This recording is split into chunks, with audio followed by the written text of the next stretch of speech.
Candidates for next year's presidential elections have signed the Peace Pact, an agreement promising to run peaceful campaigns. And the National Peace Committee has appealed to candidates and their parties to respect electoral laws before, during, and after the elections. Arise correspondent Chinasa Samuel reports. This is the first Peace Accord signing ceremony, prelude to the 2023 general election. If past experience is anything to go by, getting candidates' commitment to peace is crucial to the success of elections. As the campaigns progress, more agreements are likely to be signed to make sure the candidates remain committed to peace. Here, presidential candidates for the 2023 election signed a peace pact committing to the peaceful conduct of political campaigns and rallies across the country. Present at the accord signing ceremony include the presidential candidates of the main opposition People's Democratic Party, Atiku Abubakar, Rabiu Kwankwaso of the New Nigerian People's Party, Peter Obi of the Labour Party. APC's presidential candidate Bola Ahmed Tinubu, who was conspicuously absent at the event, was represented by his running mate Kashim Shettima alongside party chairman Abdullahi Adamu. Admonitions by the chairman of the Peace Committee, General Abdusalami Abubakar, to the candidates and their supporters are simply to prioritize peace, shun violence and focus on issue-based campaigns.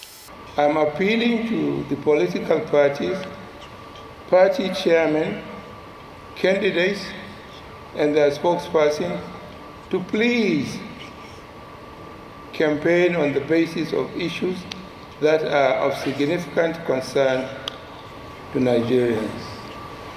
Please avoid the spread of fake news, personal attacks and insults, and comply with the spirit and letter of the accord. The event also availed Nigeria's electoral body INEC as well as the Nigerian police force the opportunity to remind political actors of the need to abide by the rules of the game in line with the provisions of the Electoral Act or face sanctions.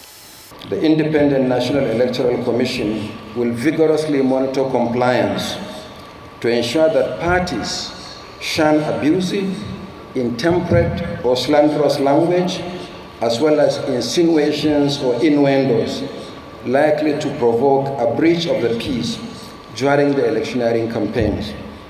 I have already directed all the commissioners of police across the 36 states of the Federation and the FCT to meet with the leadership of all political parties and the resident electoral commissioners in their states towards mutually evolving the campaign schedules in a manner that will address possible cross-party conflicts in terms of date, time, and venue. Some candidates, however, expressed confidence in the ability of the electoral body to conduct free, fair, and acceptable elections. In the course of campaign, we should be mindful of what we say and be able to equally control our supporters and encourage them, not to be violent and know how to talk or how to campaign for us. Let's keep hope alive.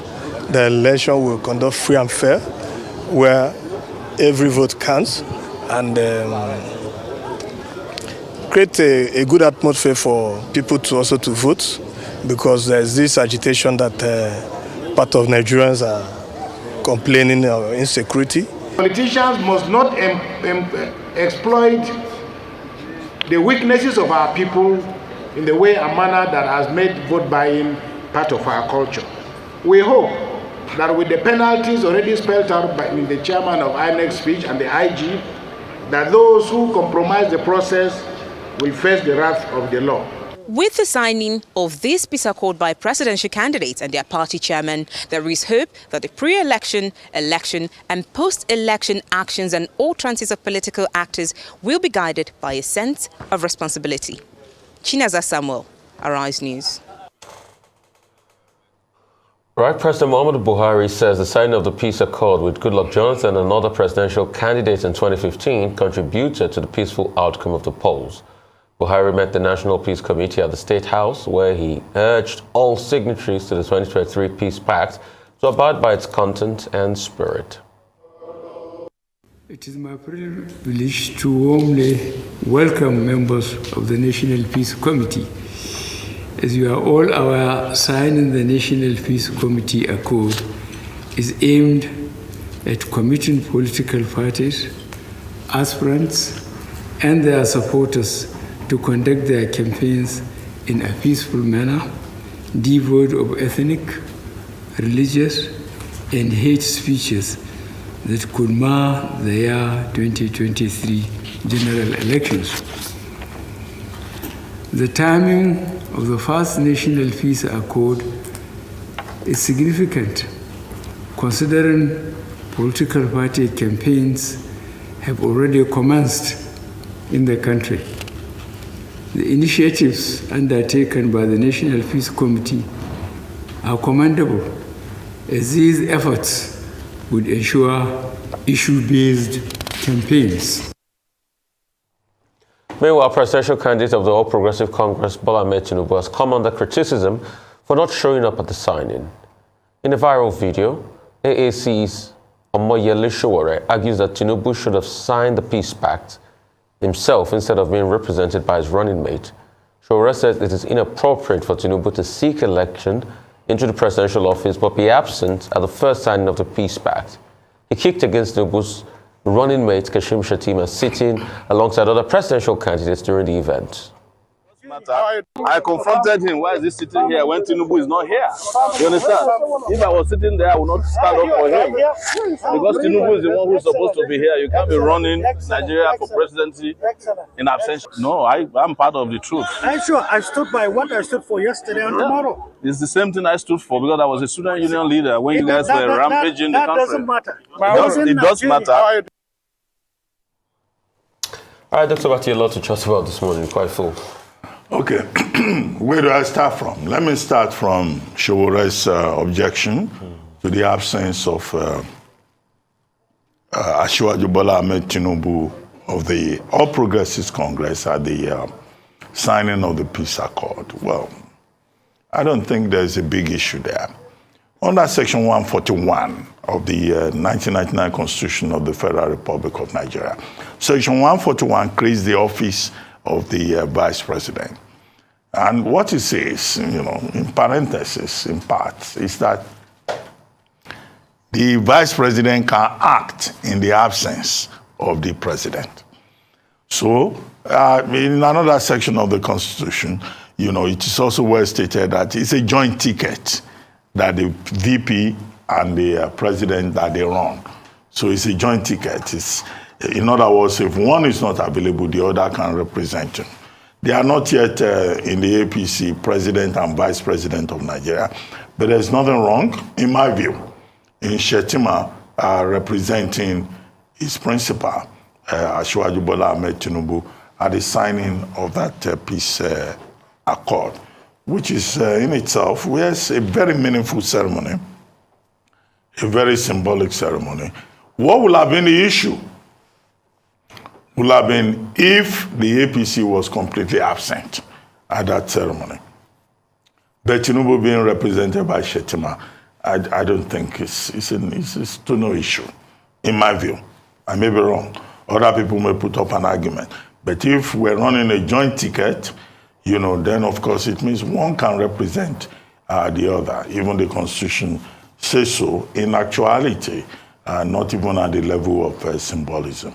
So, but Sowore is a revolutionary, and he will say, oh, you should not be sitting there and all that. Okay, that's protocol. Protocol is different from the actual issue, because I listened to that tape. He also talked about where Kashim Shettima was sitting. Okay, he could complain about protocol, but he cannot complain about the fact that a running mate can represent the principal.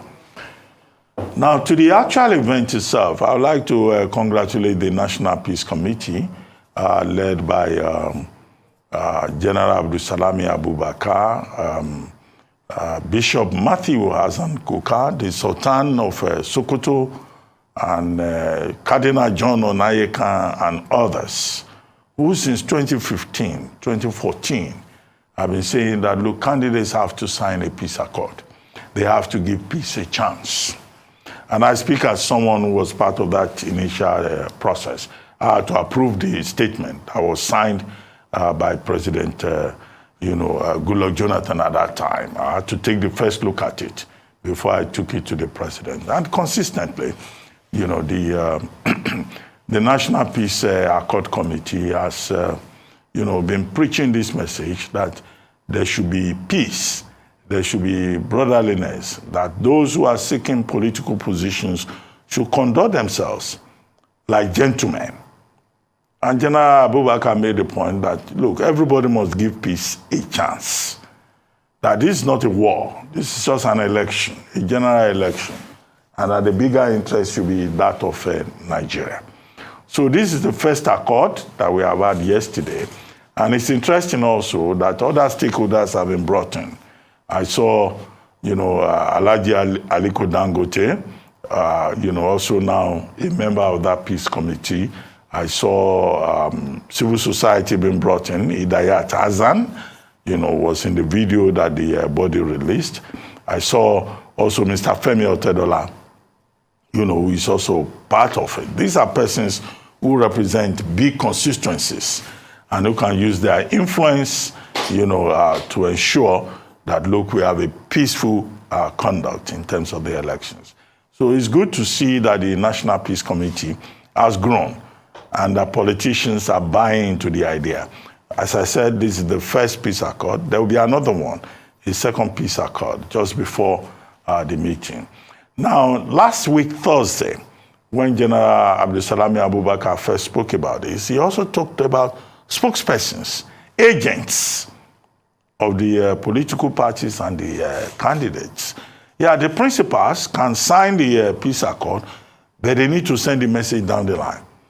And I'm just hoping that maybe we can tweak the template a little bit to ensure that in the second accord, the spokespersons are also brought in, the agents are brought in, so that they too can sign the peace accord, because they are the real problem. The digital mob, I call them the mob, the rascals on social media, who are busy making enemies for their principals. I know how the game works, you know. After all, we recruited these persons too, you know, in our time and after. You know, you pay them a little money. They just go there. Their job is just to go and be rabble-rousing on social media. Yeah, so you pay them in your time, Dr. Abbott? Well, don't worry. That's trade secrets. Trade secret. You know, so they get paid. Yeah, they get paid a little money, you know, to motivate them. But they overdo it. So their managers also must come to the table and know that, look, Nigeria comes first. We ran a campaign at the time about Nigeria coming first. Yeah. And that was the basis, the fundamental, you know, basis of our effort at that time. But these ones, they don't care about Nigeria. They go about on social media abusing people, making enemies for their principal, just talking absolute rubbish. And I think we will get to a point, and that's what I'm suggesting to the National Peace Accord Committee, where surrogates also have to be brought to the table to, at least, if they are human beings, if they are willing to subject themselves to humanity and to confess to being human, you know, to say that, look, we're not, this is not politics of hate. This is not politics of division. This is not about misinformation. This is not about disinformation. Sometimes some of the things I see, some of those characters writing, I wonder whether, in fact, you know, they are human beings. And whether, in fact, they can live with that reality if they were to be identified beyond anonymity. But as for the symbolism of faith and all of that, you know, the principals who signed the accord yesterday should cascade this objective, the motive, the message, down to the persons who supported them. Everybody spoke well. They all struck the right notes, from the Inspector General of Police to the chairman of INEC, to the president delivering a solidarity message and later meeting with the Peace Committee. All these messages are in the right place. What Nigerians expect is peaceful election. It's an election that will be projected at the level of decency, of civility, and common sense. This country belongs to all of us. If you elect the wrong person, we will all suffer the damage. And the election will not be won by abuse. It will be won, by the choice of the people of Nigeria. And it's a good point. Let the people speak. And let everybody or any person seeking political office be accountable to the people. And that's why I don't think it's good optics for the candidate of the APC not to be at that peace accord yesterday. I don't think it's right. I don't think it's right sending his vice presidential candidate, because Nigerians are not voting for his vice presidential candidate. They're voting for him. And Bola Tinubu being there will have gone a long way for the right optics, for what this is all about. This campaign is about peace. It's about debating the issues. And it's about also being accountable to the Nigerian people. I would hope that in the final peace accord before the elections itself, he will have to be there in person. And I'll give you an instance, Dr. Bati. I remember in 2014, 2015, when the temperature for elections were so high, and it was the day for signing of that peace accord between President Muhammadu Buhari and Goodluck Jonathan. I will never forget that scene. As President Muhammadu Buhari entered the room, Goodluck Jonathan saw him and ran to him and hugged him and said, "Welcome, sir. Good to see you, sir." That sent a message of peace all over the country. And that's what the peace accord is all about. So it's not a good sign that Bola Tinubu is not there at the start of the peace accord. The other story is about APC in-house fighting. All the political parties too are fighting. The PDP has its own scandal that is heated in now about bribery. The APC has its own problems as regards constitution of the campaign council. That the president, the chairman of the party was said to have written a letter. Anyway, he's come out to debunk it that he didn't write such letter. But whoever wrote the letter, something is obvious that everything is not right in the fold of the APC. And I keep wondering how these legacy parties are going to fix their problem leading up to campaign.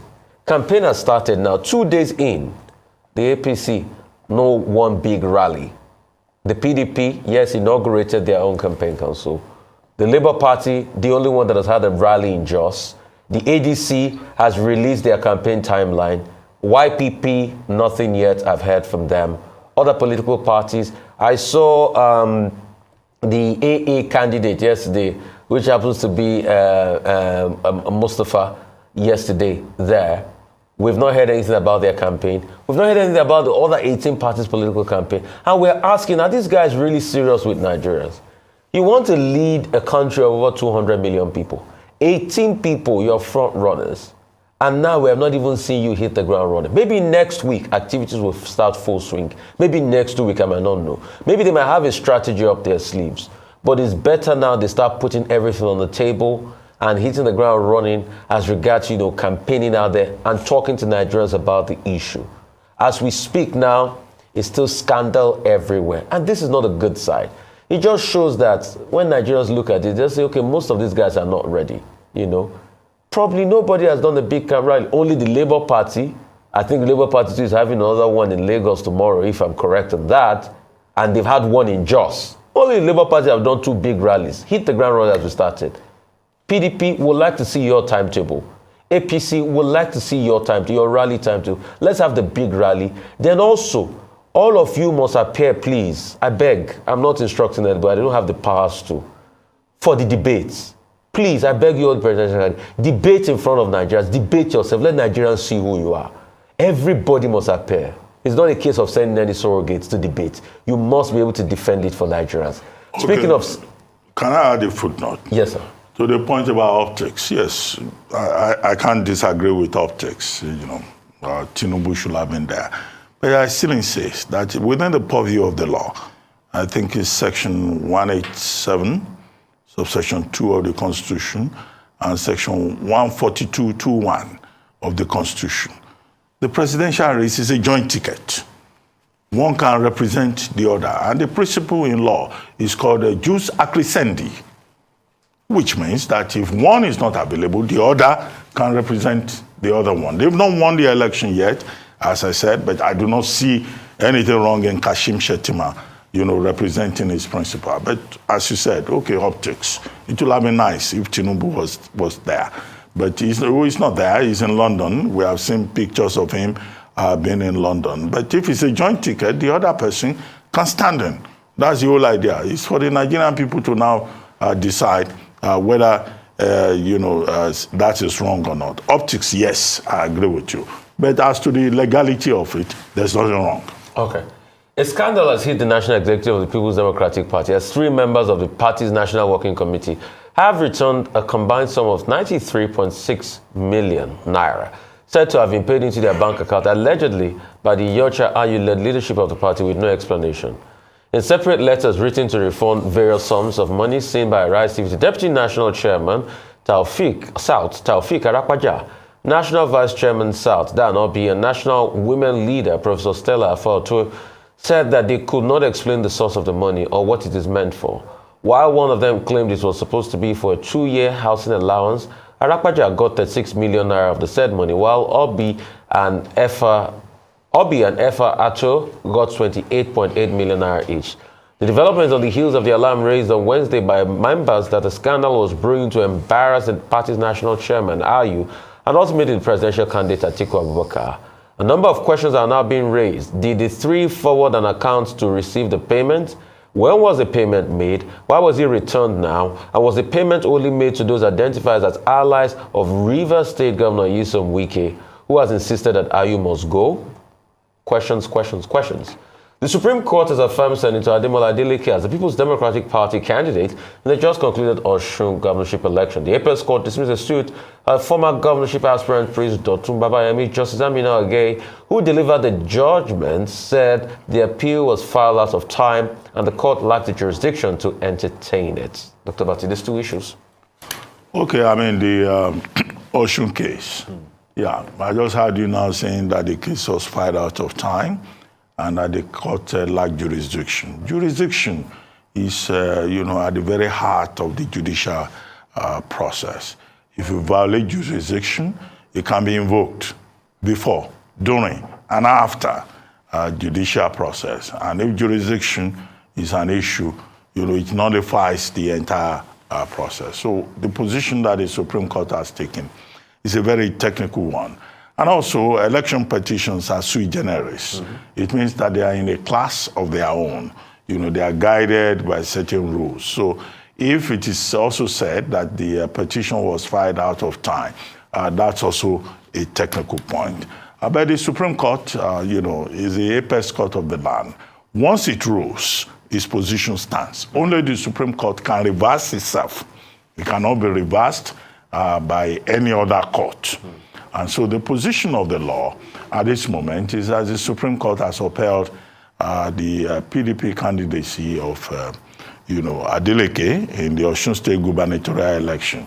And what it means, invariably also, is that given the outcome of that election, he is the validly, legally, elected, governor in the last election of the Osun gubernatorial process. So not surprising that there has been jubilation in the PDP camp, in the Adeleke camp, that they have succeeded at the Supreme Court. Was it Michael Zekome who wrote a piece who said that, look, after the Supreme Court, you can only appeal to God. So it will appear, going by that line of reasoning, that the matter of the Osun State gubernatorial election has been settled. And, Ademola Adeleke is clearly confirmed as the winner of that election. Whether the reasons adduced by the Supreme Court are technical or substantive. Now, going beyond all of that, there was tension in Osun State yesterday. I read stories indicating that, the Inspector General of Police called out his troops to ensure that there will be no breakdown of law and order on account of this ruling by the Supreme Court and the expectations of it. But I think the morning after, Osogbo remains calm and the state remains calm, which means that more or less the people think that, the Supreme Court's ruling aligns with their own expectations. And I think it's important that gladiators in the political process take their cue from this as follows, that they do not take the law into their hands, because the democratic process allows for the exhaustion of the process. And you can exhaust the process. You can go to court, you can present your grievances, you can put the court on notice and all of that, and then the process is exhausted, within the boundaries of the rule of law. And we hope that the future elections that we expect in 2023 will follow exactly the same pattern, and that, persons would behave in a responsible manner. There was a story you raised about the PDP, about a total of 122.4 million naira, having been paid to certain principal officers of the National Working Committee. Some of them got 36 million, some of them got 28 million, and then somehow the story became public knowledge, and everybody is returning the money and say, no, this 36 million that I saw, where is it coming from? This 28 million, where did it come from? Okay, if the story had not become public knowledge, would they have done so? Or they would just have collected the money and kept quiet? Okay? So the point we keep making is about the fact that, yes, political parties are also obligated under the law and morally also to ensure internal democracy, to abide by the principles of transparency and accountability. And the relevant questions have been raised by commentators on the subject. How did their bank accounts, become available? Did they supply the bank accounts? Well, I assume that members of the National Working Committee collect sitting allowances, and that in that regard, the system will have their bank accounts. But at what point did they suddenly discover that, their accounts had been credited with so much money? We're told that it's a rent stipend. Well, to poor people, to ordinary people, 36 million, 28 million will look like too much of a rent stipend for a party official. So it explains why there is so much desperation for some of these positions, both at the party level and the general public level. I don't think that the party has offered a very concrete, explanation yet of how this happened. What everyone is holding up onto is the fact that this is a season drama. How do you and Tundu and MK Abiola yourself put it? Season film drama. Season film drama. Yeah, so you get a lot of drama from different directions, and this is part of that drama. Okay, would this damage the party? I don't think so. They will find a way of resolving it. They will find a way of explaining it away. Maybe somebody will come on the program later today and explain it away. That members of the National Working Committee are so privileged that they can receive up to 36 million or 28 million. But the behind that will be the allegation raised earlier by Nyesom Wike, the governor of Rivers State, about how, look, the National Working Committee is just interested in sharing money. There was that standing allegation about how the chairman of the party got 1 billion naira, which was not responded to. Okay, is this the National Working Committee members' share of that 1 billion? The questions hang in the air. But what we expect is that those who want to leave Nigeria must also be, like Caesar's wives, above board. I mean, one thing is certain, it just shows what goes on amongst our political parties. And it's not only in the PDP this is happening, across board. It's the person that this revelation comes out that we all hold. Today, it's the PDP we're looking at. One thing is certain, that this will not go away. And this just feeds into the narrative against the PDP all this while. And against that Wike narrative, although some people have argued that it's because of what Wike is doing now, trying to destroy and pull apart the party. But this came to the fore because there was a prior story of an allegation of bribery. And we should not miss that fact. And all of a sudden, people are beginning to return money. Yes, it will be a very tedious work to try to link both. In fact, you must have skills better than Hercule Poirot to be able to link that bribery allegation talked about hitherto and this money's return. I've also spoken to some people in the PDP, and they say, oh, it's a normal thing. They normally get housing allowance. In fact, somebody that once served in the capacity of NWC, formerly, said he got his own alert as at that point in time. Question is, why is this different? Is this how they normally do it? Is this a normal convention? We will see. But it just feeds into that narrative that all is not well in the PDP. And it's because of the blocks fighting, the Wike bloc and the other bloc fighting, Yocha bloc trying to gain dominance in this political party. But what we should concern ourselves with will be the policies that they want to bring forward when they start campaign. So I advise them, it's best to get on the campaign trail, put out their policies, and ensure their candidate attends the debate and debate these ideas in front of people. Honestly, I'm really concerned about the debate because people that want to lead Nigeria have a right to come out and tell us what they will do in series of political debate leading up to the election. Secondly, good one on Adeleke. This is Day in the Sun. That case rattled him because this person too, had put this case against him since they had the primary elections at which he emerged in the state. So this was an internal struggle, I'm happy for him. A lot of people are happy for him in the States. He's been able to wriggle his way out of it. But this is also looking at, will APC still fight him? Because APC still said they were going to go to court. I don't know if they're still going to go to court, after the result of the election was declared. But when you look at things now, there's pretty much, nothing, no traction they can pull as regards that because they said they were going to interrogate the result and put out the court case. But we've not heard anything very concrete as regards that. So we'll see how all of this pans out. But what is incumbent on him? Now he has the victory. Hope after 1 year, the Osun people will not have to regret voting Adeleke. Because that's what I'm concerned about. Because you see, to have euphoria around voting a leader is not a problem. In 2015, a lot of Nigerians celebrated voting in President Muhammadu Buhari. But today, the question is that same excitement and celebration still there? That's a big question.